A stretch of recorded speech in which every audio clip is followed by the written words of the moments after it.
Three Men in a Boat. Chapter 1. Health Problems. There were four of us: George, William Samuel Harris, myself, my friends call me Jay, and Montmorency. We were sitting in my room and were smoking and talking about our bad health. We were all feeling very ill, and we were unhappy about it. Harris said he felt dizzy sometimes. George felt dizzy, too. My big problem was my liver. I knew I had a bad liver. I had read about all the symptoms of liver disease in a book. I had every symptom that was written. Every time I read about an illness, I realized that I have it.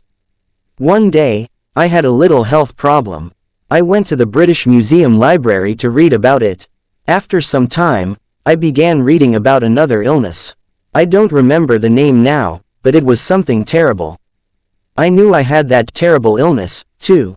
I began reading the book from the letter A to the letter Z. I had the symptoms of all the diseases in the book, except for one.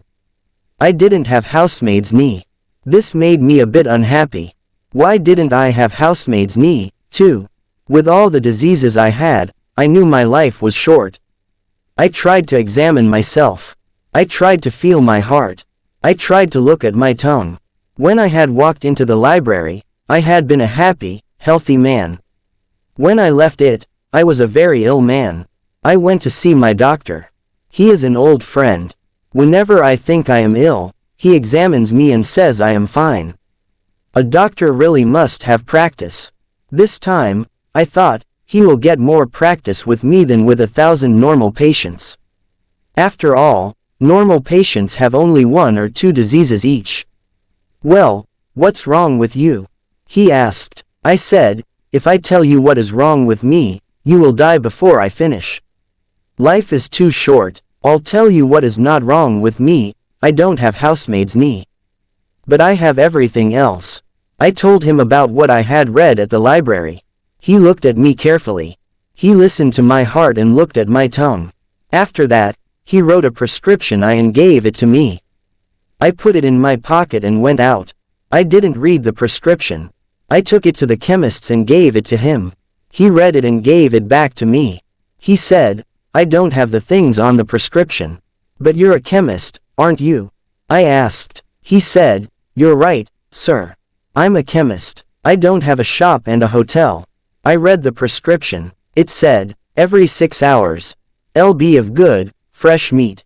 Pint of beer, every morning. 10-mile walk. Go to bed no later than 2 o'clock each night and don't read books about things you don't understand. I followed the doctor's prescription. It saved my life. I now feel rather well, except for my liver problem.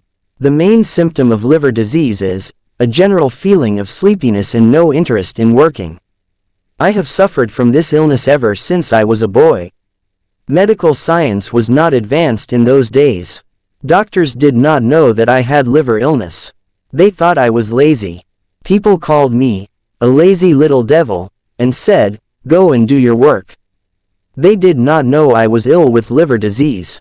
Instead of giving me liver pills, they gave me blows on the head.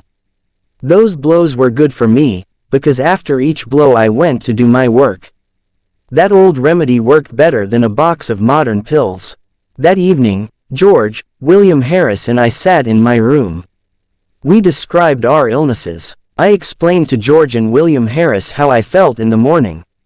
William Harris told us how he felt when he went to bed.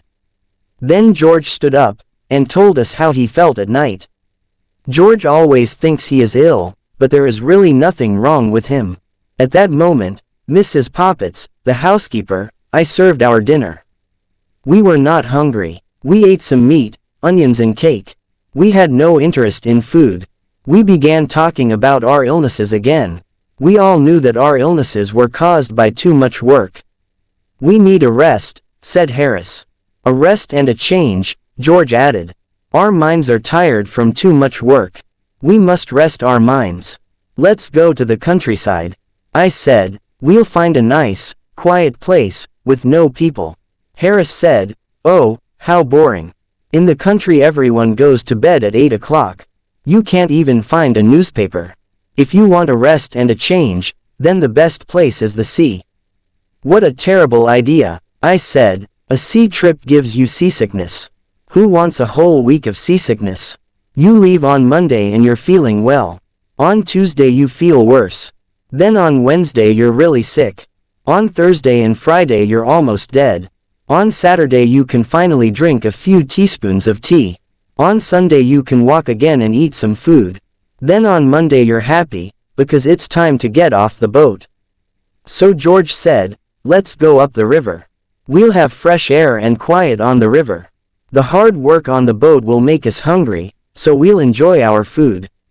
We'll be so tired at the end of the day, that we'll sleep well. Harris said, you don't have any trouble sleeping, George. There are only 24 hours in the day, and you sleep most of that time. If you sleep any more, you're dead. However, I like your idea of a holiday on the River Thames. I liked it too. George was surprised that we both liked his idea. The only one who didn't like the idea was Montmorency, my fox terrier. He looked at us with his big eyes. You like the idea, but I don't, his face said. On the river there's nothing for me to do. I don't like looking at the trees. I certainly don't smoke. If I see a rat, you won't stop the boat so I can run after it. When I'm asleep, you'll probably rock the boat, and I'll fall into the river. The whole idea is stupid.